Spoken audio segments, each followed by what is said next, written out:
தந்தை மகன் தூயாவியாரின் பெயராலே.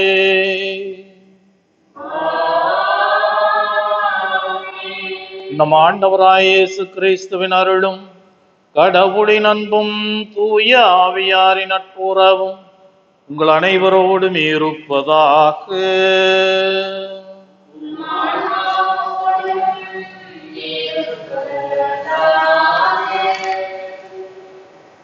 இயேசு கிறிஸ்துவில் என் அன்புக்குரிய சகோதர சகோதரிகளே, நம்முடைய பங்கின் பாதுகாவலர் புனித பவுலடியாருடைய திருவிழாவை கொண்டாடுவதற்கு முன் தயாரிப்பாக நாம் இந்த முதல் 2 நாள் திருப்பலியிலே பங்கேற்க ஒன்று கூடி வந்திருக்கிறோம். 3வது நாள் திருப்பலி திருவிழா திருப்பலி.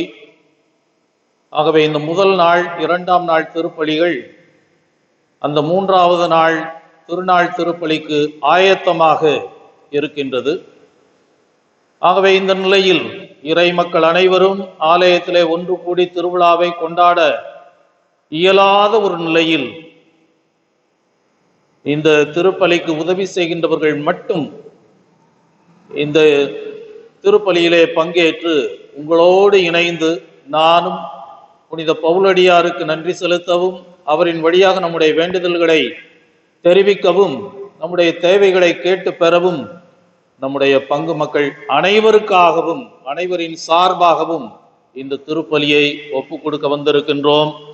உங்கள் அனைவரையும் வருக வருக என்று அன்போடு வரவேற்கின்றேன். மாற்றம் ஒன்றே மாறாதது என்று பல நேரங்களிலும் நாம் கேள்விப்பட்டிருக்கின்றோம். இன்றைக்கு மைய கருத்தாக பவுலடியாருடைய மனமாற்றம், இதை பற்றி நாம் தியானிக்க இருக்கின்றோம். பவுலடியார் அவருடைய வாழ்க்கை முறை எப்படி இருந்ததென்றால், அவருடைய கொள்கை என்னவென்றால், எங்கெல்லாம் கிறிஸ்தவர்கள் இருக்கிறார்களோ அங்கெல்லாம் சென்று அந்த கிறிஸ்தவர்களை அடக்கி ஒடுக்குவது, கொன்று குவிப்பது என்ற அந்த ஒரு எண்ணத்திலே, அந்த ஒரு தீர்க்கமான முடிவிலே அவர் இருந்த காலம் வெறுப்போடும் கடுப்போடும் எப்படியாவது கிறிஸ்தவத்தை இந்த உலகத்திலிருந்தே கழுவிவிட வேண்டும் என்ற அந்த ஒரு மிகவும் வன்மையான எண்ணத்தோடு வாழ்ந்து கொண்டிருந்த காலத்தில் ஆண்டவரால், உயிர்த்த ஆண்டவரால் அவர் ஆட்கொள்ளப்பட்டு, தான் யாருக்கு எதிராக வேலை செய்ய வேண்டும் என்று கங்கணம் கட்டி கொண்டிருந்தாரோ அவருக்காகவே தன்னை முழுமையாக அர்ப்பணிக்கக்கூடிய ஒரு மாற்றத்தை, மனமாற்றத்தை அவருடைய வாழ்க்கையிலே பெற்றார். ஆகவே இவருடைய மனமாற்றத்தால் இன்று நாம் கிறிஸ்தவர்களாக இருக்கிறோம், கிறிஸ்துவில் நம்பிக்கை கொண்டிருக்கிறோம். ஆகவே புறவினத்தாரின் அப்போஸ்தலர் என்று பெயர் பெற்ற நம்முடைய பங்கின் பாதுகாவலர் புனித பவுலடியாருடைய வாழ்வாலும் பணியாலும் உலகத்திலே இருக்கின்ற யூத மதத்தை சாராத மற்ற எத்தனையோ இனங்களை சார்ந்த கிறிஸ்தவர்கள் இன்று இருக்கிறார்கள் என்றால் அதனுடைய பலன் யாரை சார்கிறது என்றால், அதனுடைய பெருமை யாரை சென்றடைகிறது என்றால், நம்முடைய பங்கின் பாதுகாவலர் புனித பவுலடியாரைத்தான். ஆகவே அப்பேற்பட்ட ஒரு முக்கியமான திருச்சபையின் தூணாக விளங்குகின்ற பவுலடியாருடைய திருவிழாவை இன்று முதல் நாளிலே நாம் கொண்டாடி இந்த ஒரு கருத்தை தியானிக்க இருக்கிறோம். உங்கள் அனைவரையும் அன்போடு வரவேற்கிறேன். புனித பவுலடியாருடைய வாழ்க்கையில ஏற்பட்ட மனமாற்றம் எவ்வாறு அவருடைய வாழ்க்கையை தீர்மானித்ததோ, கிறிஸ்துவனுடைய கருவியாக மாற்றியதோ, அதை போல நம்முடைய வாழ்க்கையிலும் நாமும் மனம் மாற்றம் பெற வேண்டியவர்களாக இருக்கிறோம். கிறிஸ்தவர்கள் என்று சொன்னால் மட்டும் பற்றாது, கிறிஸ்துவை பின்பற்றக்கூடிய முழுமையாக அவரின் மீது நம்பிக்கை வைத்து அவருடைய வார்த்தைகளை நம்முடைய வாழ்வாக்கக்கூடிய அந்த ஒரு பொறுப்பை பெற்றிருக்கிறோம். இந்த ஒரு கடமையில் நாம் தவறியிருந்தால், ஆண்டவருடைய எண்ணத்துக்கு மாறாக நாம் வாழ்ந்து பாவங்கள் புரிந்திருந்தால் இதற்காக மனம் வருந்துவோம். இந்த திருப்பலியை நம்முடைய பங்கு மக்கள் அனைவருடைய கருத்துக்காகவும் இந்த திருப்பலியை ஒப்பு கொடுத்து ஜெபிக்கின்றோம். ஆகவே திருப்பலியை தகுந்த முறையில் நிறைவேற்ற தடையாக இருக்கின்ற பாவங்களை நினைத்து மனம் வருந்தி ஆண்டவரிடம் மன்னிப்பு வேண்டுவோம்.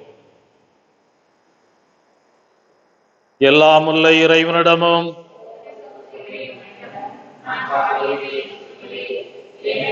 சிந்தனையாலும் சொல்லாலும் செயலாலும் கடமையில் தவறியதாலும் பாவங்கள் பல செய்தேன்.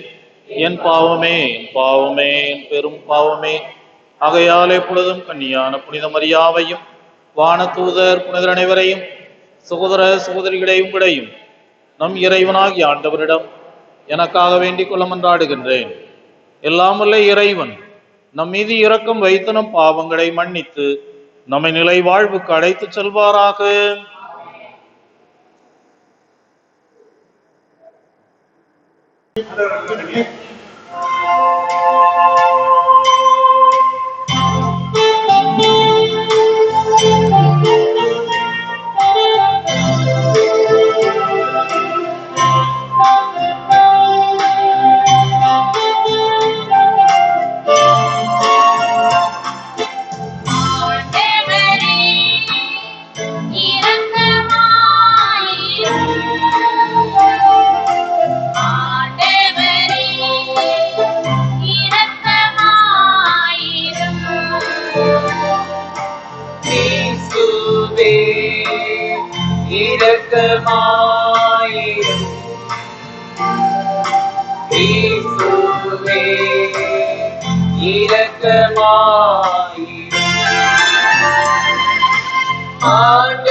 கடவுளுக்கு மாற்றி உண்டாகுக. உலகினிலே நல் மனத்தோர்க்கு அமைதியாகுக.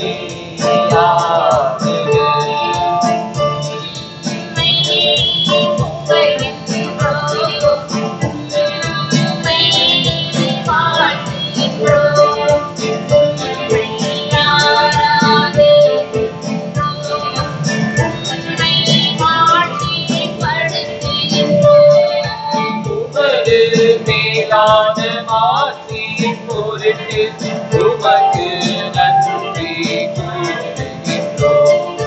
ஆண்டவராகிய இறைவா, வானுலக அரசரே,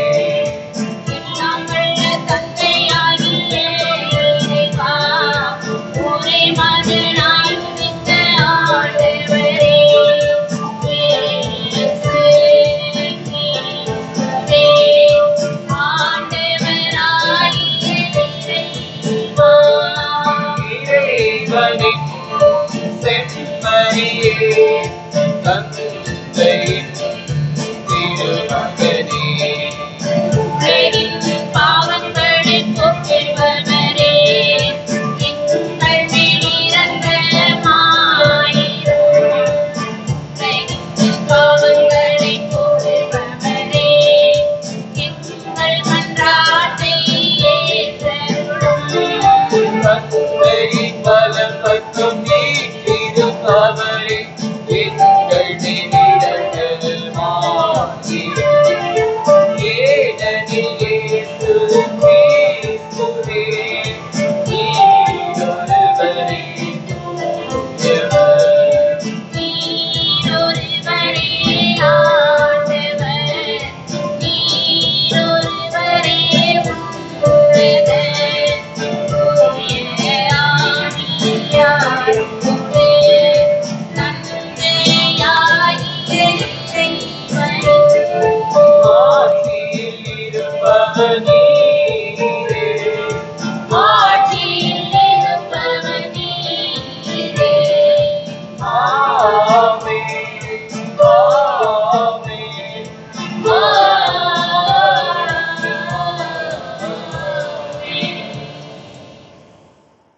திருத்தூதர் பணி நூலிலிருந்து வாசகம். அதிகாரம் 27, இறை முத்துக்கள் 1 முதல் 2, 13 முதல் 15, 20 முதல் 25, 33 முதல் 38 முடிய. நாங்கள் கப்பலேறி இத்தாலியா செல்ல வேண்டுமென தீர்மானித்தவுடன் அவர்கள் பவுலையும் வேறு சில கைதிகளையும் அகுஸ்து படைப்பிரிவைச் சேர்ந்த யூலியு என்னும் நூற்றுவர் தலைவரிடம் ஒப்படைத்தனர்.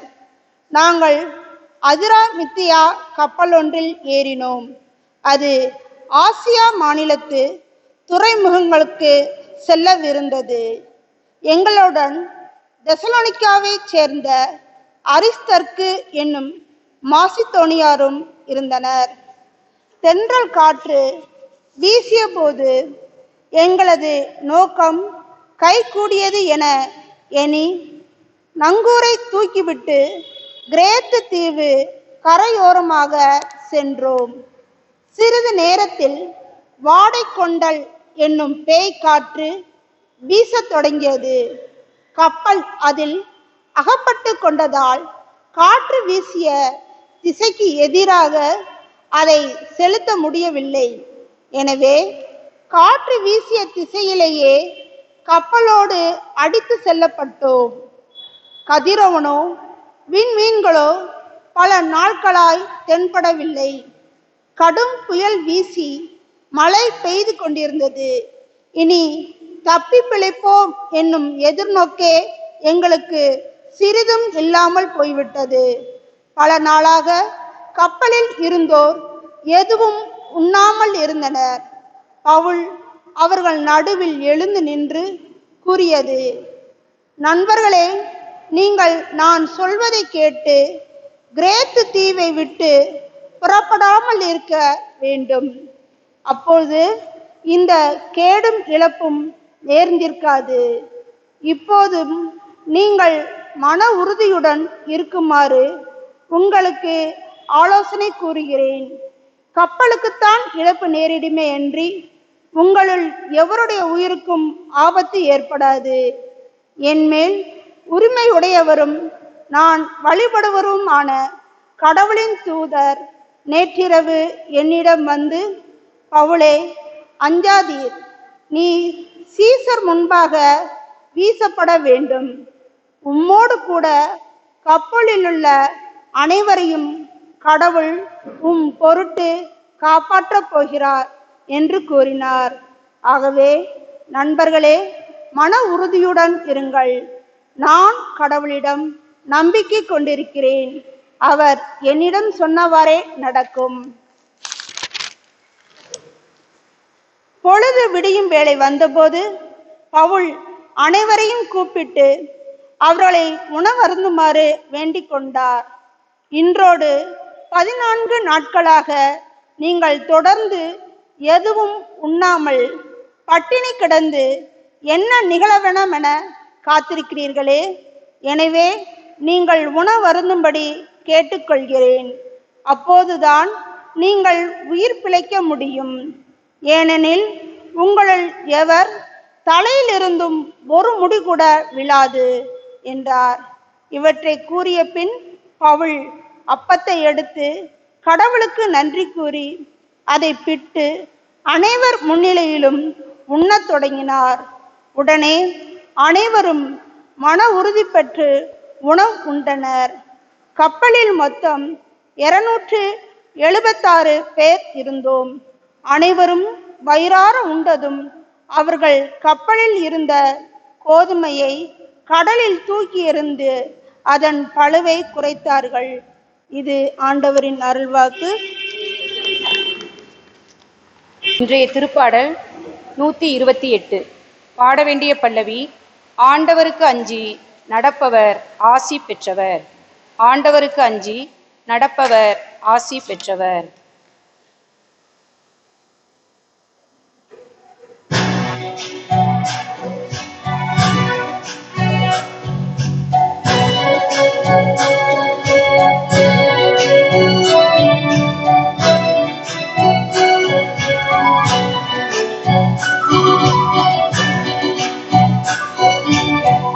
ஆண்டவர்க்கு அஞ்சி நடப்பவர் ஆசீர் பெற்றவர்.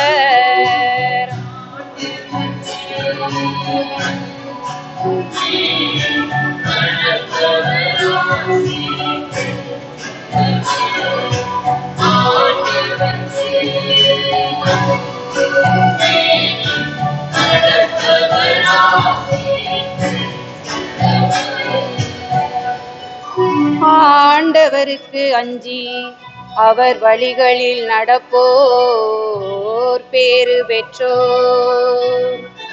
உமது உழைப்பின் பயனை நீர் உண்பீர்.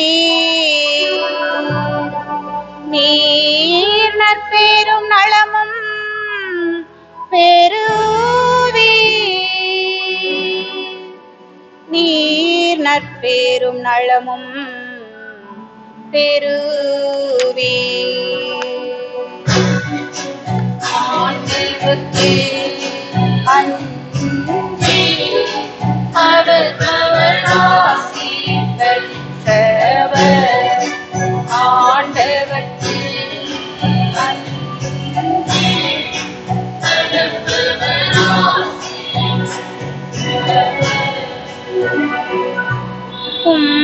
இல்லத்திலும் துணைவியார் கனிதரும் திராட்சை கொடி போல் இருப்பார். உண்ணும் இடத்தில் உன் பிள்ளைகள் ஒளிவ கன்றுகள் போல் உம்மை சூழ்ந்திருப்பர். இல்லத்தில் துணைவியார் கனிதரும் திராட்சை கொடி போல் இருப்பார். உண்ணும் இடத்தில் பிள்ளைகள் ஒளிவ கன்றுகள் போல் உம்மை சூழ்ந்திருப்பர்.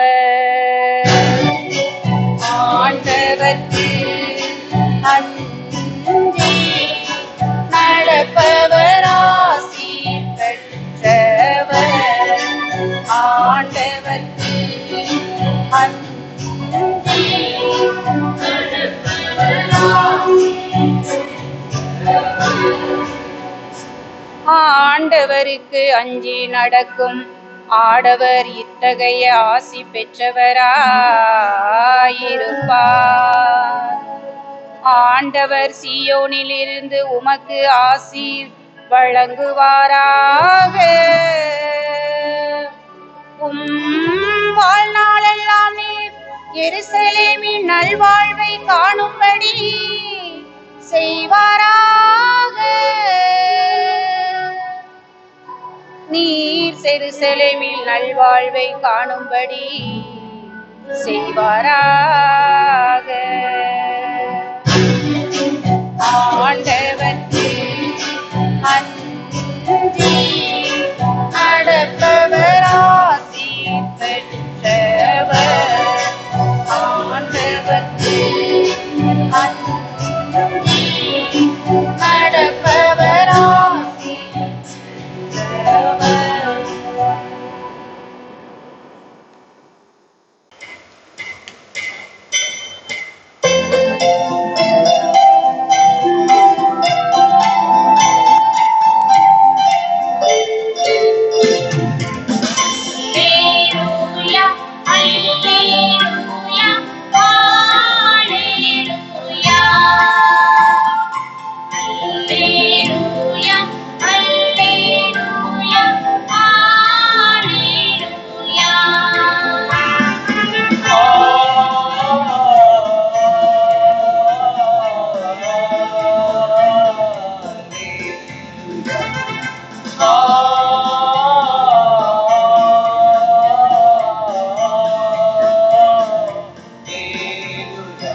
தாங்கி கொண்டார், நம் துன்பங்களை சுமந்து கொண்டார்.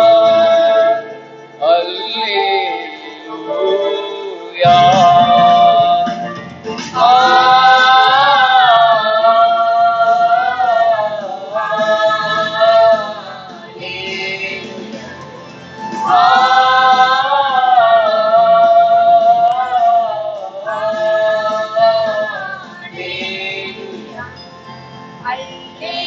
அல்லேலூயா, அல்லேலூயா, அல்லேலூயா.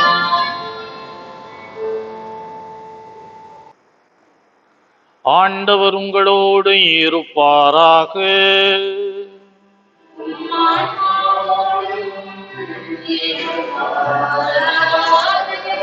புனித லூக்கா எழுதிய நற்செய்தியிலிருந்து வாசகம்.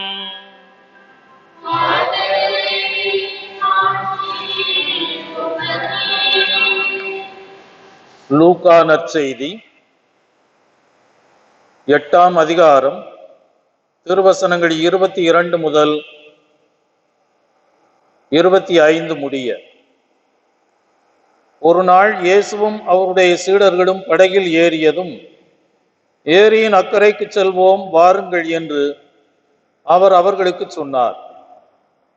அவர்களும் படகை செலுத்தினார்கள். படகு போய்க் கொண்டிருந்த போது அவர் ஆழ்ந்து தூங்கிவிட்டார். அப்பொழுது ஏரியில் புயல் அடித்தது. படகு நீரால் நிரம்பியது. அவர்கள் ஆபத்துக்கு உள்ளானார்கள். அவர்கள் அவரிடம் வந்து, ஆண்டவரே, ஆண்டவரே, சாகப் போகிறோம் என்று சொல்லி அவரை எழுப்பினார்கள். அவர் விழித்தெழுந்து காற்றையும் நீரின் கொந்தளிப்பையும் கடிந்து கொண்டார்.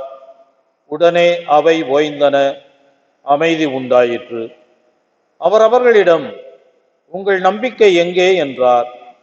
அவர்கள் அச்சமும் வியப்பும் நிறைந்தவர்களாய், இவர் காற்றுக்கும் நீருக்கும் கட்டளையிடுகிறார், அவை இவருக்கு கீழ்ப்படுகின்றனவே, இவர் யாரோ என்று ஒருவரோடு ஒருவர் பேசிக்கொண்டார்கள்.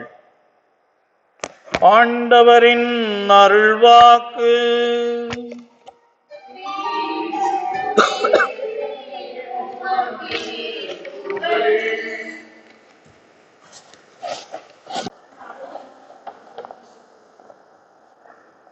இயேசுவில் அன்புக்குரிய சகோதர சகோதரிகளே, லண்டன் மாநகரிலே ஒரு நாள் இரவு ஒரு திருடன் பெரிய பணக்காரருடைய வீட்டில் திருடச் சென்றான். கைக்கு கிடைத்ததையெல்லாம் அவன் வாரி கட்டி கொண்டான். ஒரு 3 ஆஸ்ட்ரே, அதாவது சாம்பல் கிண்ணம், சுருட்டு பிடிச்சிட்டு அந்த சாம்பலை தட்டி விடுறதுக்காக இருக்கின்ற கிண்ணம், இந்த 3 சாம்பல் கிண்ணங்களும் பார்ப்பதற்கு அழகாக இருந்தன என்று அவற்றையும் அவன் எடுத்து சென்று விடுகிறான். கொஞ்ச காலம் கழிகிறது. இந்த பணக்காரருடைய வீட்டிற்கு ஒரு பார்சல் வருகிறது. அதில் 3 சாம்பல் கிண்ணங்கள் இருக்கின்றன. அதோடு ஒரு கடிதமும் இருக்கின்றது. அன்புக்குரியவரே, தயவு செய்து என்னை மன்னித்துக் கொள்ளுங்கள். உங்களுடைய வீட்டிலே திருடியது நான் தான். மற்ற எல்லாவற்றையும் நான் செலவழித்து விட்டேன். என்னிடம் இருப்பது இந்த 3 சாம்பல் கிண்ணங்கள் தான். இது எனக்கு மிகவும் பிடித்தமான ஒன்று, அழகாக இருக்கிறது.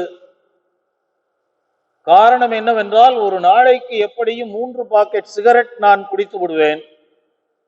இந்த சாம்பலை எல்லாம் போட்டு வைப்பதற்கு இது மிகவும் அழகாக இருக்கிறது. ஆகவே எனக்கு பிடித்திருந்தாலும் கூட இதை நான் உங்களுக்கு திருப்பி அனுப்புகிறேன். காரணம், நான் புகைத்து புகைத்து புற்றுநோயாளராக நான் மாறிவிட்டேன். நான் இந்த நேரத்திலே உங்களிடம் அன்போடு சொல்லிக் கொள்வது என்னவென்றால், இந்த 3 சாம்பல் கிண்ணங்களை நான் பார்த்த பொழுது நீங்களும் என்னை போல ஒரு பெரிய சிகரெட் பிடிப்பவராக இருக்க வேண்டும் என்றுதான் நான் நினைக்கிறேன். என்னுடைய இந்த ஒரு கதி உங்களுக்கும் வர வேண்டாம். ஆகவே நீங்கள் சிகரெட் பிடிப்பதை நிறுத்திக் கொள்ளுங்கள் என்று அன்போடு உங்களை கேட்டுக்கொள்கிறேன் என்று கடிதம் இருந்தது. திருடியதையெல்லாம் திருடிவிட்ட பிற்பாடு புத்திமதி சொல்லக்கூடிய அளவிற்கு அவன் திருந்தி விட்டான். அன்புக்குரியவர்களே, நம்முடைய பாதுகாவலருடைய வாழ்க்கையை பார்த்தால் அவர் எவ்வளவுக்கு இந்த கிறிஸ்துவுக்கு எதிராக செயல்பட முடியுமோ அவ்வளவுக்கு எதிராக அவர் செயல்பட்டு கொண்டிருந்தார். கிறிஸ்துவனுடைய பெயரை யாரும் சொல்லக்கூடாது. சிலுவையிலே அறையப்பட்ட ஒருவர் எவ்வாறு கடவுளாக இருக்க முடியும்? ஆகவே அவரையும் நம்பி புதிய கூட்டத்தினர் அங்கங்கே உருவாகி கொண்டிருக்கிறார்கள். ஆகவே இவர்களை எல்லாம் அழித்து ஒழிக்க வேண்டும் என்று அவர் திட்டம் தீட்டினார். ஆண்டவர் இயேசுவின் பெயரால் புனித ஸ்டெஃபான் முடியப்பர் என்று சொல்லுவோம், அவர் ஆண்டவருடைய வார்த்தையை கடைபிடித்த ஒரே காரணத்தினால் கல்லெறிந்து கொல்லப்பட்டார். அந்த நேரத்தில் இந்த பவுலடியார், அவருடைய முதல் பெயர் சவுல், சவுல் என்ற இளைஞனும் அப்பேற்பட்ட அந்த நிகழ்ச்சியிலே பங்கேற்று உதவி செய்தான். கல் எறிந்தவர்களுக்கு உதவி செய்தான். அவருடைய ஆடைகளை எல்லாம் பாதுகாத்து கொண்டான். ஆகவே இப்படியெல்லாம் தன்னுடைய இந்த கிறிஸ்துவை சந்தித்த அந்த நிகழ்ச்சிக்கு முன்னால் கிறிஸ்துவுக்கு எதிராகவும் கிறிஸ்தவர்களுக்கு எதிராகவும் செயல்பட்டு கொண்டிருந்தவன் என்று இந்த உயிர்த்த கிறிஸ்துவால் ஆட்கொள்ளப்பட்டாரோ அன்றிலிருந்து அவருடைய வாழ்க்கையிலே ஒரு புதிய வளைவு ஏற்படுகிறது, ஒரு யூ டர்ன். எந்த திசையில் அவர் சென்று கொண்டிருந்தாரோ அந்த திசையிலிருந்து திரும்பி எதிர்மாறாக அதே திசையில் அவர் வருகின்ற அந்த ஒரு வாழ்க்கை முறையை இந்த மனமாற்றத்திலே நாம் பார்க்கிறோம். எந்த கிறிஸ்துவை வெறுத்தாரோ, எந்த கிறிஸ்தவர்களை வெறுத்தாரோ அவர்களுக்காக தன்னுடைய வாழ்க்கை முழுமையாக அர்ப்பணிக்கக்கூடிய அந்த ஒரு நிலையை இந்த மனமாற்றத்திலே பார்க்கிறோம். அவர் தமஸ்கு நகரை நெருங்கி அங்கே உள்ள கிறிஸ்தவர்களை எல்லாம் அடிமையாக்கி அவர்களை சிறைப்பிடிக்க செல்லுகின்ற பொழுது, சவுலே சவுலே ஏன் என்னை நீ துன்புறுத்துகிறாய் என்ற ஒரு கேள்வி கேட்டவுடனே, ஆண்டவரே நீர் யார் என்று கேட்கிறார். அவருக்கு ஏற்கனவே அவருடைய மனச்சாட்சிப்படி அவருக்கு தெரிந்த உண்மை எதுவோ அதைத்தான் அவர் முழுமையான உண்மை நினைத்து நேர்மையான உள்ளத்தோடு அதற்காக அர்ப்பணித்துக் கொள்கின்றார். ஆண்டவரே என்று சொன்னால் இயேசு ஆண்டவரே அல்ல. பழைய ஏற்பாட்டிலே ஆண்டவரே என்று சொன்னால் அது தந்தை இறைவன், யாவை இறைவன், அந்த அர்த்தத்திலே அவர் சொல்லுகின்றார். ஆனால் மீண்டும் அவருக்கு குரல் கேட்கிறது. என்ன குரல் கேட்கிறது? நீ துன்புறுத்துகின்ற இயேசு நான் தான், நாசரேத்தூர் இயேசு நான் தான். நான் என்ன செய்ய வேண்டும்? நீ மனம் மாறி ஆண்டவர் இயேசுவின் பெயரால் திருமுழுக்கு பெற்று நான் புற இனத்தாருக்கு நற்செய்தி அறிவிக்கக்கூடிய அந்த ஒரு தூதராக, திரு தூதராக உன்னை ஏற்படுத்துவேன் என்று சொன்ன பொழுது அன்றிலிருந்து அவர் மனம் மாறுகிறார். புறவினத்தாருக்கு நற்செய்தி அறிவிக்கக்கூடிய ஒரு கருவியாக, கிறிஸ்துவின் வீரராக, திரு தூதராக அவர் எங்கும் சென்று நற்செய்திக்காகவும் திருச்சபைக்காகவும் தன்னுடைய வாழ்க்கையை அர்ப்பணித்துக் கொள்கிறார். இதனால் அவருக்கு என்ன கிடைத்தது? நண்பர்களெல்லாம் அவரை விட்டு சென்றார்கள், வேண்டியவர்களெல்லாம் அவரை புறக்கணித்தார்கள். அவருடைய நண்பர்கள் யாரும் அவருக்கு பக்கத்திலே இல்லை. யூத மதத்திலே ஒரு பெரிய அங்கீகரிக்கப்பட்ட ஒரு நிலையில் அவர் இருந்தாலும் கூட அந்த பெருமையெல்லாம் பின்னுக்கு தள்ளி, இந்த உலகமே ஒரு குப்பை, எனக்கு வேறு எதுவும் வேண்டாம், இயேசு மட்டுமே போதும், கிறிஸ்து மட்டுமே போதும், அவருடைய நற்செய்திக்காக என்னை அர்ப்பணித்துக் கொள்கிறேன் என்ற ஒரு மனமாற்றம் பெற்றவராக இருந்த காரணத்தினால், வாழ்ந்த காரணத்தினால் அவருக்கு அதிகமான எதிர்ப்புகளையும் சந்திக்க நேரிட்டது. ஆகவே யாரெல்லாம் யூத மதத்தில் அதுதான் உண்மை, ஆகவே அந்த உண்மையை பின்பற்றுகின்ற மோசையினுடைய சட்டத்தை பின்பற்றுகின்ற அனைவரும் இந்த பவுலை இந்த சவுலை ஏற்றுக்கொள்ளக்கூடாது என்று எல்லா இடத்திற்கும் அங்கே செய்தி அனுப்பப்படுகிறது. இங்கு ஆகவே இந்த பவுல் எங்கு சென்றாலும் அவருக்கு எதிர்ப்புகள் வலுக்கின்றன. ஆனால் அவர் எதை பற்றியும் கவலைப்படாமல் தான் கண்டுகொண்ட உண்மையிலும் உண்மை அந்த இயேசுதான், அவருடைய நற்செய்தி தான், அவரால் மட்டுமே மீட்பு உண்டு என்ற அந்த ஒரு செய்தியை செல்லுகின்ற இடமெல்லாம் அவர் போதித்துக் கொண்டே இருக்கின்றார். இதற்கு ஒரு தண்டனையாகத்தான் அவர் நாடு கடத்தப்படுகிறார். ரோமைக்கு ஒரு சிறை கைதியாக அவர் அனுப்பி வைக்கப்படுகிறார். அதைத்தான் இன்றைய முதல் வாசகத்திலே நாம் வாசித்தோம். செசரியாவிலிருந்து ரோமைக்கு கப்பல் பயணம் செல்லுகின்ற அந்த ஒரு நேரத்தில் அந்த கப்பல் பலவிதமான துன்பங்களுக்கும் பலவிதமான கஷ்டங்களுக்கும் உள்ளாகிறது. அங்கே கடலிலே புயல், பயங்கரமான பேய் புயல், மக்கள் சாப்பிடாமல் கஷ்டப்படுகிறார்கள். அங்கே 3 விதமான குழுக்கள் இருக்கிறார்கள். அதாவது நூற்றுவர் தலைவன் செந்தூரியன், அவனுக்கு கீழே இருக்கின்ற வீரர்கள், அடுத்து அந்த கப்பலை இயக்குகின்ற மாலுமிகள், அந்த பணியாளர்கள், 3வது குழு கைதிகள். கைதிகளில் ஒருவராக இந்த பவுலடியாரும் அந்த கப்பலிலே பயணம் செய்கின்றார். அங்கே ஏற்பட்ட பாதுகாப்பற்ற சூழலில் இயற்கை அவர்களுக்கு எதிராக செயல்பட்ட அந்த நேரத்தில் புயலும் ஓங்கி அடிக்கின்ற அந்த ஒரு சூழலில் கதிரவன் அல்லது நிலவு நட்சத்திரங்கள் எதுவும் ஒளி கொடுக்காத சூழலில் பவுலடியார் அவர்களுக்கு நம்பிக்கை ஊட்டுகிறார். கவலைப்படாதீர்கள், நம்புங்கள், நாம் அழிய மாட்டோம். ஆனால் கப்பலுக்கு ஆபத்து வந்தாலும் நாம் அனைவருமே அந்த கடவுளுடைய துணையால் மீட்கப்படுவோம், பாதுகாக்கப்படுவோம், நமக்கு ஒரு தீங்கும் நேராது என்ற ஒரு நம்பிக்கை செய்தியை கொடுக்கின்றார். அங்கே அப்பத்தை விட்டு நன்றி கூறி அவர் அதை உண்கின்றார். திவ்ய நற்கருணையை அவர் படைக்கின்றார். அதனால் அதனை பார்த்த மற்ற மக்களும் அவர்களுடைய பயத்திலிருந்து விடுபட்டவர்களாக அவர்களும் வயிறார உண்கின்றார்கள். இறுதியில் மால்டா தீவை சென்றடைகின்றார்கள். அந்த தீவிலே இருக்கின்ற அந்த பூர்வீக குடிமக்கள் இந்த கப்பலிலிருந்து வந்த இவர்களை எல்லாம் வரவேற்று அன்போடு உபசரிக்கின்றார்கள். அவருடைய உணவை பரிமாறிக்கொள்ளுகிறார்கள். அவர்களை நல்ல முறையில் உபசரித்து 3 நாட்கள் அளவாக அந்த தீவிலே அவர்களை வைத்து பராமரிக்கின்றார்கள். இன்னொரு கப்பலில் மீண்டும் பயணத்தை ஆரம்பித்து அவர்கள் இத்தாலியாவுக்கு செல்லுகின்றார்கள். இதுதான் இன்றைய முதல் வாசகத்திலே நாம் வாசித்தோம். அப்படியென்றால் இந்த மனம் மாறிய பவுலடியாருக்கு எப்படிப்பட்ட கஷ்டங்கள், துன்ப துயரங்கள், வேதனைகளை எல்லாம் அந்த மக்கள் கொடுத்தார்கள், எப்பேற்பட்ட ஒரு பாதுகாப்பற்ற சூழலில் தன்னுடைய வாழ்க்கையை அவர் அமைத்துக் கொள்ள நேர்ந்தது என்பதையெல்லாம் இதில் நாம் பார்க்கிறோம். மன மாற்றத்தின் வழியாக ஆண்டவருடைய அருள் அவருக்கு கிடைத்தாலும் கூட, ஆண்டவருடைய செய்தியை நம்பிய ஒரு சிலர் அவருக்கு பக்கபலமாக இருந்தாலும் கூட, ஒரு சில சீடர்களை அவர் அங்கங்கு சம்பாதித்துக் கொண்டாலும் கூட, அவருடைய பழைய நண்பர்கள், உற்றார் உறவினர்கள், குருக்கள், பரிசேயர்கள், இவர்கள் அனைவரும் அவரை விட்டு ஒதுங்கி விடுகின்ற அந்த ஒரு சூழலிலும் ஒரு சிறிது கூட தன்னுடைய நம்பிக்கையில் தளராமல் ஆண்டவரை பற்றி கொள்கிறார், கிறிஸ்துவை பற்றி கொள்கிறார்.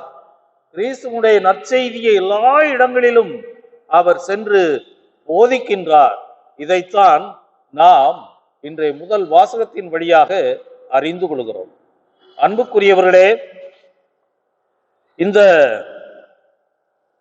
செசரியாவிலிருந்து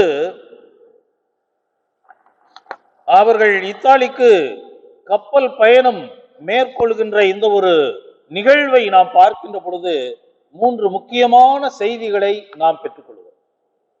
என்ன செய்தி? ஆண்டவருடைய சீடராக அவருடைய திருத்தூதராக பவுலடியார் கப்பலில் இருந்ததால் அவருடைய பிரசன்னம் அந்த கப்பலில் இருந்தவர்களை எல்லாம் காப்பாற்றுகின்ற ஒரு பிரசன்னமாக இருக்கிறது. கப்பலில் புயலின் நடுவில் ஆபத்துக்களின் மத்தியில் இயேசுவனுடைய பிரசன்னமாக பவுலடியார் பிரசன்னம் அங்கே விளங்குகின்றது.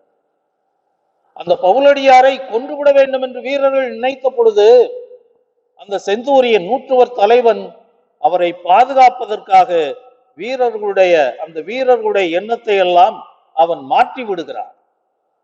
இறைவனுடைய திட்டம் எப்படியெல்லாம் நிறைவேறுகிறது என்பதற்காக இதனை நான் சொல்கிறேன்.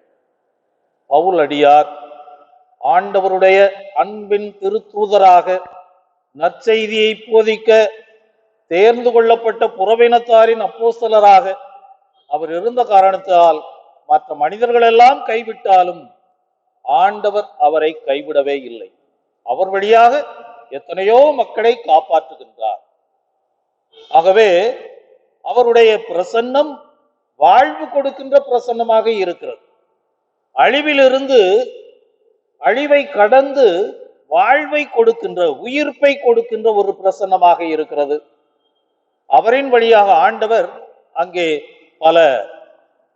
அங்கே இருக்கின்ற எல்லோருடைய உள்ளத்திலும் நம்பிக்கையை கொடுத்து ஆசீர்வதிப்பதை பார்க்கின்றோம். அன்புக்குரியவர்களே, அவருடைய பிரசன்னம், அவருடைய உடனிருப்பு வாழ்வை கொடுக்கின்ற உடனிருப்பு. அதே போல அந்த தீவுக்குள்ளே நுழைந்தவுடன் அங்கே இருக்கின்றவருடைய உபசரிப்பு, இவர்கள் யாரோ எதுவோ என்ன தெரியாவிட்டாலும் கூட அவர்கள் வழியாகவும் ஆண்டவர் அவர்களை பாதுகாக்கின்றார்.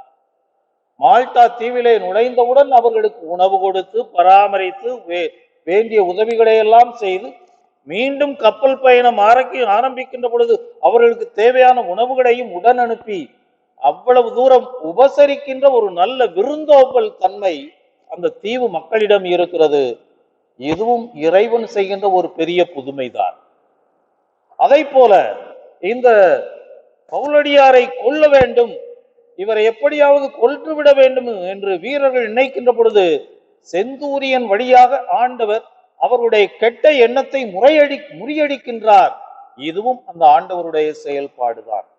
ஆகவே இப்படியெல்லாம் பார்க்கின்ற பொழுது இறைவனுடைய உடனிருப்பு, மக்களுடைய ஒத்துழைப்பு, அங்கே ஒத்துழைப்பு என்று சொல்லுகின்ற பொழுது பவுலடியாருடைய நம்பிக்கை கொடுக்கின்ற அந்த வார்த்தைகள், எவ்வளவு கஷ்டங்கள் மத்தியிலும் மாலுமிகள் மனம் விட்டுவிடாமல் அவர்கள் தயங்காமல் கப்பலை செலுத்தி கொண்டு போகின்ற அந்த ஒரு சூழல், செந்தூரியன் அந்த பவுலடியாரை காப்பாற்றுகின்ற ஒரு நிலை, இந்த பவுலடியாருடைய வார்த்தைகளுக்கு இணங்கி அங்கே இருந்தவர்கள் எல்லாம் அவருடைய வார்த்தையை நம்பி மீண்டும் உணவு உண்டு அவரோடு ஒத்துழைக்கின்ற அந்த ஒரு சூழல். ஆக இப்படியெல்லாம் பயணத்தின் போது ஒருவருக்கொருவர் அவரவருடைய வேலையை செய்து ஒத்துழைப்பு கொடுப்பதை பாரும். ஆகவே 3 முக்கியமான செய்தியை இதிலிருந்து கற்றுக்கொள்கிறோம். உடனிருப்பு, ஒத்துழைப்பு, உபசரிப்பு. இந்த 3 முக்கியமான பண்புகள் நம்முடைய வாழ்க்கையையும் உண்மையில் ஒரு பயன்கள் நிறைந்த, நன்மைகள் நிறைந்த, மற்றவர்களுக்கு உதவி செய்ய வேண்டும் என்ற ஆவல்களும் நல்ல எண்ணங்களும் நிறைந்த வாழ்க்கையாக இந்த பண்புகள் நம்முடைய வாழ்க்கையை மாற்ற முடியும். ஆகவே இந்த நாள் நமக்கு விடுக்கின்ற முக்கியமான செய்தி, ஆண்டவர் நம்மோடு உடன் இருக்கின்றார், நம்மை கைவிட மாட்டார் என்ற ஒரு ஆழமான நம்பிக்கை. நம்முடைய வாழ்க்கையிலே ஒருவருக்கொருவர் உறுதுணையாக இருக்க வேண்டும். ஒத்துழைப்பு, ஒருவரோடு ஒருவர் நாம் உடன் உழைப்பாளர்களாக ஒத்துழைப்பு கொடுக்க வேண்டும். அடுத்த நம்மிடம் வருகின்றவர்களை, தெரியாதவர்களை கூட, தெரிந்தவர்களையே பல நேரங்களிலும் நாம் உதாசீனம் செய்து விடுகிறோம். தெரியாதவர்கள் வந்தால் என்ன செய்வோம்? ஆகவே நாம் இருக்கின்ற இடங்களில், நம்முடைய சமூகத்தில் மற்றவர்களை இந்த விருந்தோம்பல் குணம் பண்பின் மூலம் ஒருவரை ஒருவர் ஏற்றுக்கொள்வது, அவர்களை அரவணைப்பது, அவருடைய தேவைகளில் உதவியாக இருப்பது, இது போன்ற நல்ல இந்த பண்புகளையும் நம்முடைய வாழ்க்கையிலே நாம் அனுசரித்தோம் என்றால் கட்டாயம் நம் வழியாக இந்த இறைவன் எத்தனையோ பேருக்கு நல்ல செய்திகளை கொடுக்க முடியும், அவருடைய அருள் வரங்களை பொழிய முடியும். அந்த பாதுகாவல் நம்முடைய பாதுகாவலர் பவுலடியார் வழியாக எவ்வாறு அந்த கப்பலிலே சென்றவர்களை எல்லாம் காப்பாற்றினார், அதை போல நம் வழியாக அதே இறைவன் எத்தனையோ பேரை காப்பாற்றுவதற்கு நாமும் கருவிகளாக திகழ முடியும். அன்புக்குரியவர்களே, நம்முடைய வாழ்க்கையே ஒரு பயணம்தான், கப்பல் பயணம் போலதான். நம்முடைய வாழ்க்கையிலும் எத்தனையோ புயல்கள் வரலாம், எவ்வளவோ கஷ்டங்களை நாம் சந்திக்கலாம். ஆனால் கடவுள் நம்மோடு இருக்கின்றார், நம்மை கைவிட மாட்டார் என்று அப்படிப்பட்ட ஒரு நல்ல நம்பிக்கை நிறைந்த ஒரு மனதை நாம் பெற்றுக்கொண்டால் அதுவே புனித பவுலடியாரை நாம் பாதுகாவலராக பெற்றுக்கொண்டதற்கு ஒரு அழகான ஒரு நல்ல ஒரு எண்ணமாக இருக்கும், செயல்பாடாக இருக்கும், நல்ல ஒரு வாழ்க்கை முறையாக இருக்கும். அப்பேற்பட்ட நல்ல ஒரு வாழ்க்கை முறையை, அதாவது ஆண்டவர் நம்மை கைவிட மாட்டார் என்ற நம்பிக்கையோடு எவ்வளவு கஷ்டங்கள் மத்தியிலும் புயல்கள் மத்தியிலும் நம்முடைய வாழ்க்கை இன்னும் தொடர்ந்து போய்கொண்டே இருக்கிறது என்றால் இது இறைவனுடைய உடனிருப்பு நமக்கு கொடுக்கின்ற ஒரு பெரிய உதவி. ஆகவே இந்த உடனிருப்பில் நம்பிக்கை கொண்டவர்களாக நாம் அனைவருமே ஒருவருக்கு ஒருவர் ஒத்துழைப்பு கொடுக்கின்றவர்களாக, ஒருவரை ஒருவர் ஏற்று ஒருவருடைய தேவைகளை நிறைவு செய்கின்றவர்களாக நாம் வாழ்ந்தோம் என்றால் அந்த பவுலடியார் கண்ட கனவு, அந்த ஆண்டவருடைய திருவிழம் நம் வழியாகவும் நிறைவேறும். நாமும் மனம் மாற்றம் பெற்றவர்களாக பவுலடியாரை பின்பற்றி ஆண்டவருக்கு நம்மையே காணிக்கைகளாக அர்ப்பணித்து இந்த திருப்பலியிலே தொடர்ந்து ஜெபிப்போம். இறைவன் நம் ஒவ்வொருவரையும் நிறைவாக ஆசீர்வதிப்பாராக. ஆமென். ஒரே கடவுளை நம்புகின்றேன், விண்ணையும் மண்ணையும் படைத்தவராம் கடவுள் ஒருவர் இருக்கின்றார், தந்தை மகன் தூய ஆவியராய் ஒன்றாய் வாழ்வோரை நம்புகிறேன். தூய ஆவியின் வல்லமையால் இறைமகன் நமக்காக மனிதரானார், கன்னி மரியிடம் பிறந்தவராம் இயேசுவை உறுதியாய் நம்புகிறேன். பிலாத்துவின் ஆட்சியில் பாடுபட்டார், சிலுவையில் இறந்து அடக்கப்பட்டார், 3ஆம் நாளில் உயிர் தெழுந்தார், இறப்பின் மீதே வெற்றி கொண்டார். விண்ணகம் வாழும் தந்தையிடம் அரியணை கொண்டு இருக்கின்றார், உலகம் முடியும் காலத்திலே நடுவராய் திரும்பவும் வந்திடுவார். தூய ஆவியாரை நம்புகிறேன், பாரினில் அவர் துணை வேண்டுகிறேன், பாவ மன்னிப்பில் தூய்மை பெற்று பரிகார வாழ்வில் நிலைத்திடுவேன். திரு அவை உரைப்பதை நம்புகிறேன், புனிதர்கள் உறவை நம்புகிறேன், உடலின் உயிர்ப்பை நிலை வாழ்வை உறுதியுடனே நம்புகிறேன். ஆமென்.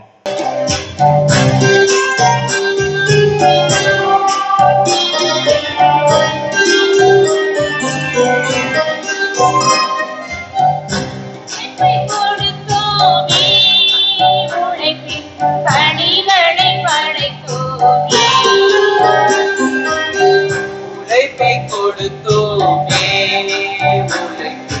பணிகளை படைத்தோமே. எங்கள் காணிக்கைகள் ஏற்று மாற்றுகின் திருவுணவாய் இறைவா உழைப்பை கொடு. இப்பொழுது அப்பரசத்தின் வழியாக நம்மையே காணிக்கைகளாக அர்ப்பணிப்போம்.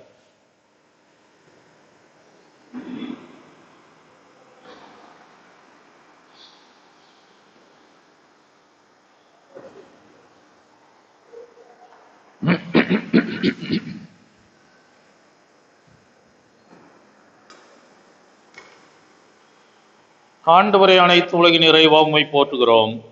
உம் அருட்பெருக்கிலிருந்து நாங்கள் இந்த அப்பத்தை பெற்றுக்கொண்டோம். நிலத்தின் விளைவு மனித உழைப்பின் பயனுமான இந்த அப்பத்தை உமக்கு ஒப்புக் கொடுக்கிறோம். இது எங்களுக்கு வாழ்வளிக்கும் அப்பமாக மாறும்.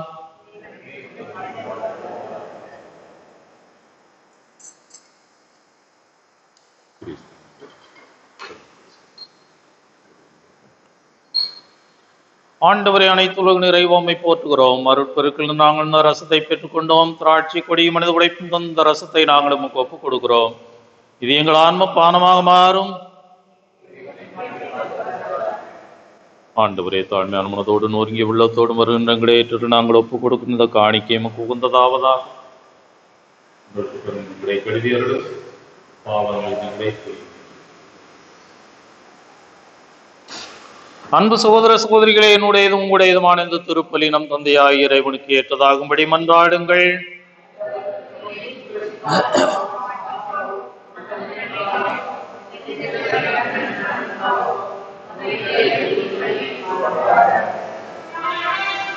ஆண்டவரே, தூய மறை நிகழ்வுகளை கொண்டாடும் நாங்கள் உம்மை வேண்டுகின்றோம். உமது மாட்சியை பரப்பிட திரு தூதரான புனித பவுலை ஆவியார் இடையராது ஒளிர்வித்தது போல நம்பிக்கையின் ஒளியால் அவர் என்றும் எங்களை நிரப்புவாராக. எங்கள் ஆண்டவராகிய கிறிஸ்து வழியாக உம்மை மன்றாடுகின்றோம். ஆண்டவர் உங்களோடு இருப்பாராக.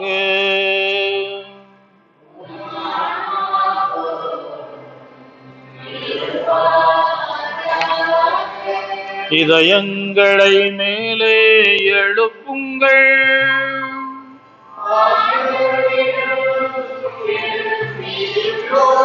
நம் இறைவனாகிய ஆண்டவருக்கு நன்றி கூறுவோம்.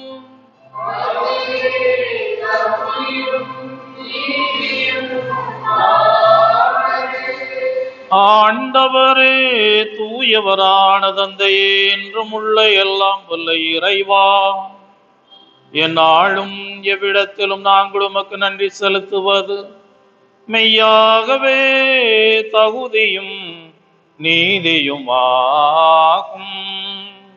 எங்கள் கடமையும் மீட்புக்குரிய செயலுமாகும். ஏனெனில் உம் புனிதர்கள் பெருமை அடைவதால் நீர் மாட்சி வருகின்றீர். அவருடைய பாடுகளை சார்ந்தவை அனைத்தும் உம்முடைய ஆற்றலின் வியத்தகு செயல்களே. நீரே எங்கள் ஆண்டவராகிய கிறிஸ்து வழியாக அவர்களுக்கு இத்தகைய நம்பிக்கை ஆர்வத்தை கனிவுடன் கொடுக்கின்றீர். நிலைத்திருக்கும் உறுதிப்பாட்டை ஊட்டுகின்றீர். கடுந்துயரிலும் வெற்றியை அளிக்கின்றீர். ஆகவே விண்ணகத்திலும் மண்ணகத்திலும் உள்ள அனைத்தும் உம்மை தொழுது வணங்கி புதியதொரு பண்பாடுகின்றன. வான தூதர்களின் அணிகள் அனைத்தோடு நாங்களும் சேர்ந்து முடிவின்றி பறைசாற்றி பாடுவதாவது:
ஆண்டவரே, நேர்மையாகவே தூயவர், தூய்மை அனைத்திற்கும் ஊற்று.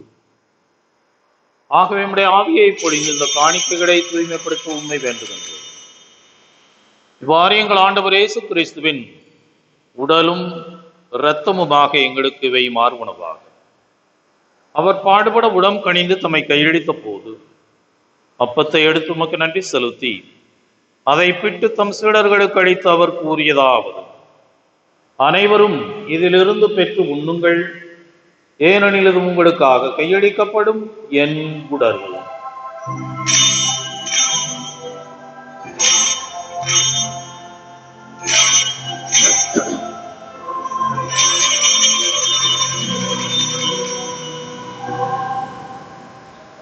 அவ்வனமே இரவு விருந்தை அருந்திய பின் கிண்ணத்தை எடுத்து உமக்கு நன்றி செலுத்தி தம் சீடருக்கு அளித்தவர் கூறியதாவது: அனைவரும் இதிலிருந்து பெற்று பருகுங்கள், ஏனெனில் இது புதிய நிலையான உடன்படிக்கைக்குரிய என் இரத்தத்தின் கிண்ணம். இது பாவ மன்னிப்புக்கென்று உங்களுக்காகவும் பலருக்காகவும் சிந்தப்படும். இதை என் நினைவாக செய்யுங்கள்.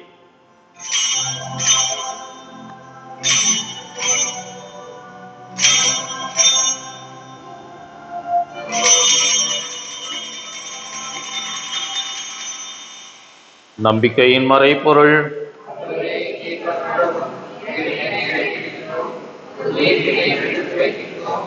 ஆகவே ஆண்டவரே, நாங்கள் கிறிஸ்துவின் இறப்பையும் உயிர்ப்பையும் நினைவு கூர்ந்து வாழ்வதரும் அப்பத்தையும் மீட்பளிக்கும் கிண்ணத்தையும் ஒப்புக் கொடுக்கின்றோம்.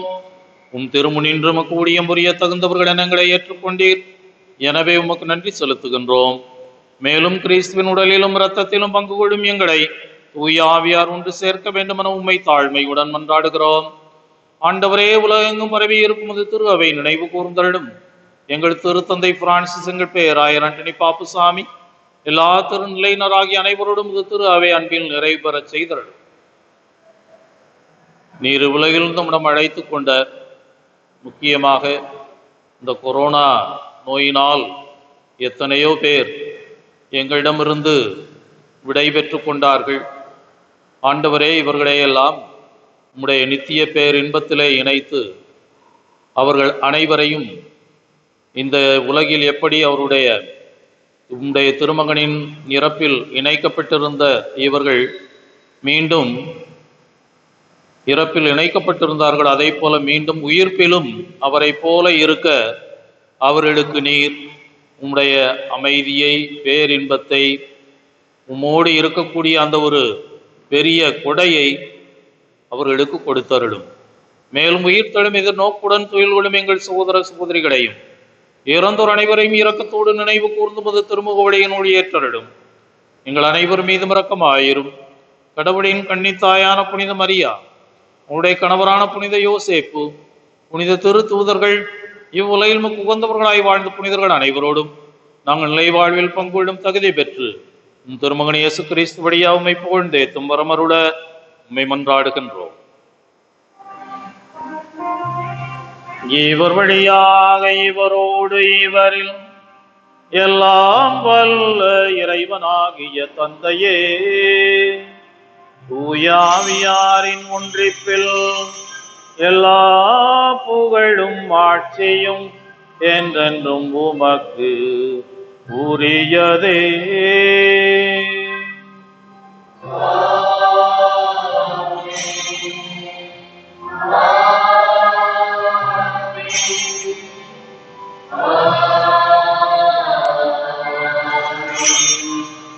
மீட்பரின் கட்டளையால் கற்பிக்கப்பட்டு இறை படிப்பினையால் பயிற்சி பெற்ற நாம் துணிந்து பாடுவோம். விண்ணுலகில் இருக்கிற எங்கள் தந்தையே, உமது பெயர் தூயதென போற்றப் பெறுக. உமது ஆட்சி வருக. உமது திருவுளம் விண்ணுலகில் நிறைவேறுவது போல மண்ணுலகிலும் நிறைவேறுக. எங்கள் அன்றாட உணவை இன்று எங்களுக்கு தாரும். எங்களுக்கு எதிராக குற்றம் செய்வோரை நாங்கள் மன்னிப்பது போல எங்கள் குற்றங்களை மன்னியும். எங்களை சோதனைக்கு உட்படுத்தாதேயும், தீமையிலிருந்து எங்களை விடுவித்தருளும்.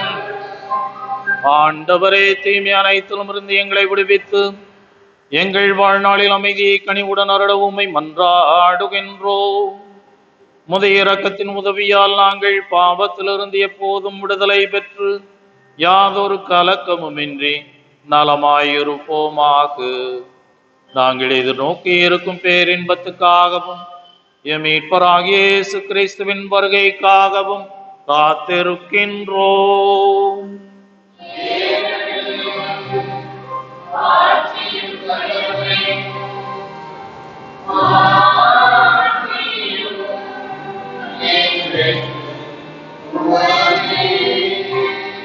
ஆண்டவரே இயேசு கிறிஸ்துவே, அமைதியை உங்களுக்கு விட்டு சொல்கின்றேன், என் அமைதியே உங்களுக்கு அளிக்கிறேன் என்னுடைய திருத்தூதர்களுக்கு முடிந்தீரே.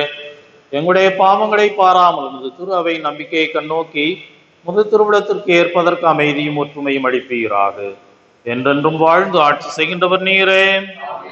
ஆண்டவருடைய அமைதி உங்களோடு என்றும் இருப்பதாக.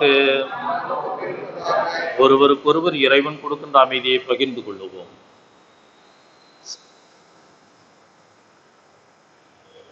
உலகின் பாவங்களை போக்கும்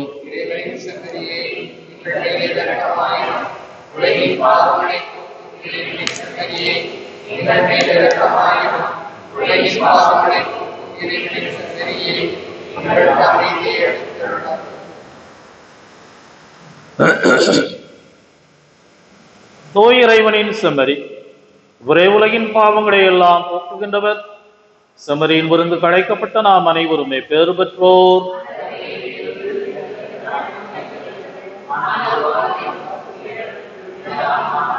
கிறிஸ்துவின் திருவுடலும் ரத்தம் நம்மை காத்து நமக்கு நிலை வாழ்வை தருவதாக.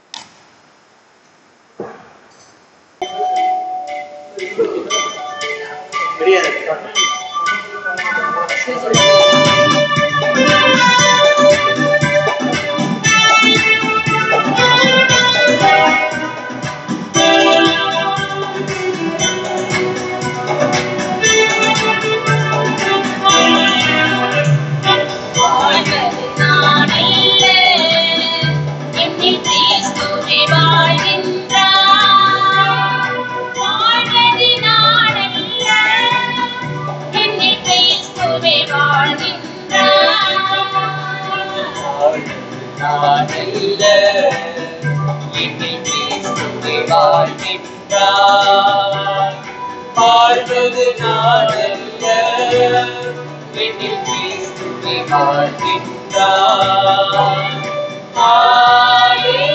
ஹல்லேலூயா, ஆமென். ஹல்லேலூயா,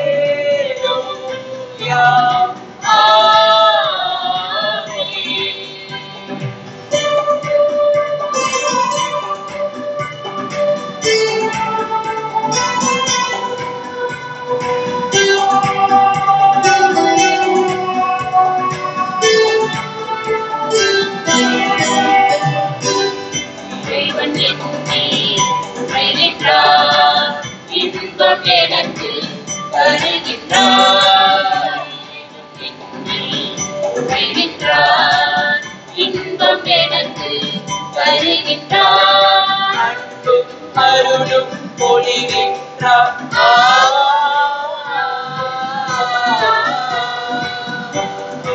அருளும் பொழிகின்றார்.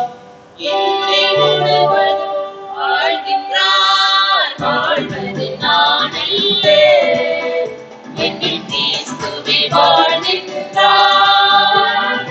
வாழ்வது நானல்ல, என்னில் கிறிஸ்துவே வாழ்கின்றார்.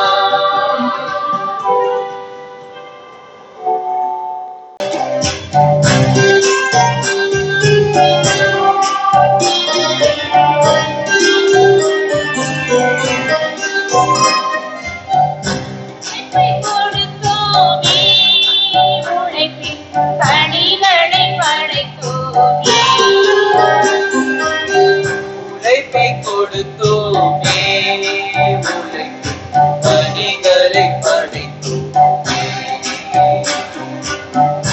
எங்கள் காணிக்கைகள் ஏற்று மாற்றுகின் திருவுணவாய், இறைவா உழைப்பை மன்றாடுவோமாக. இறைவா, திருத்தூதரான புனித பவுலின் போதனையால் உலகம் முழுமைக்கும் நீர் கற்பித்தீரே. அதனால் அவருடைய மனமாற்றத்தை இன்று கொண்டாடும் நாங்கள் அவருடைய எடுத்துக்காட்டை பின்பற்றி உலகில் உமது உண்மைக்கு சாட்சிகளாய் திகழ அருள் புரிவீராக. உம்மோடு தூய ஆவியாரின் ஒன்றிப்பில் இறைவனாய் என்றென்றும் வாழ்ந்து ஆட்சி செய்கின்ற எங்கள் ஆண்டவரும் உம் திருமகனுமாய இயேசு கிறிஸ்து வழியாக உம்மை மன்றாடுகின்றோம்.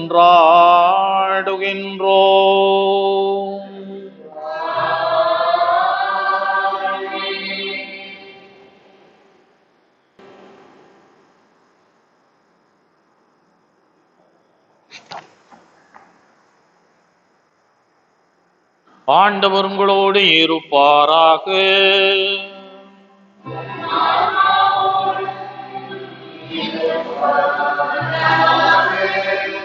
திரு தூதர்களின் போதனையாலும் எடுத்துக்காட்டாலும் உறுதி பெற உங்களுக்கு அருடைய இறைவன் அவருடைய பாதுகாவலால் அனைவரும் நிலையிலும் நீங்கள் உண்மைக்கு சாட்சிகளாய் திகழச் செய்வாராக. திரு தூதர்களின் அடித்தளத்தில் உங்களை உறுதியாய் நிற்கச் செய்த இறைவன் பவுல் அடியார் எனும் புனித திருத்தூதரின் ஆட்சி உங்கள் பரிந்துரையின் பயனாக உங்களுக்கு ஆசி அளிப்பாராக. திரு தூதருடைய போதனையால் நம்பிக்கையில் உறுதிப்படுத்தப்பட்ட நீங்கள் அவருடைய பரிந்துரையால் நிலையான விண்ணக வாழ்வின் உரிமை பேற்றினை பெற தகுதி பெறுவீர்களாக. எல்லாம் வல்ல இறைவன் தந்தை மகன் தூயாவியா உங்கள் அனைவரையும் நிறைவாக ஆசீர்வதிப்பாராக.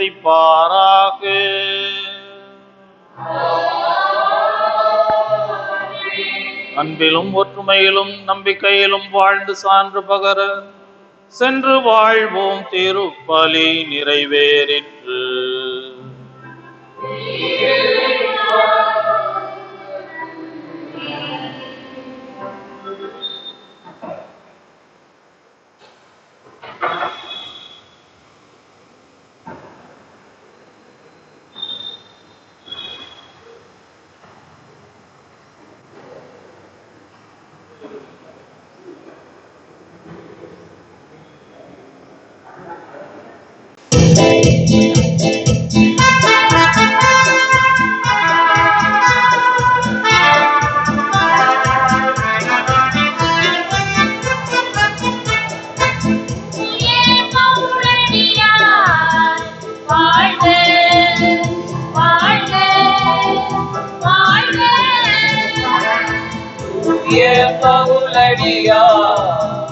வாழ்க வாழ்க வாழ்க.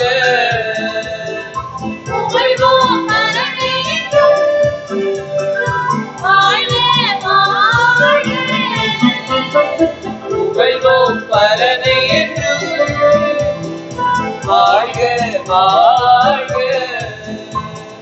தூய பவுலடியார் வாழ்க வாழ்க வாழ்க.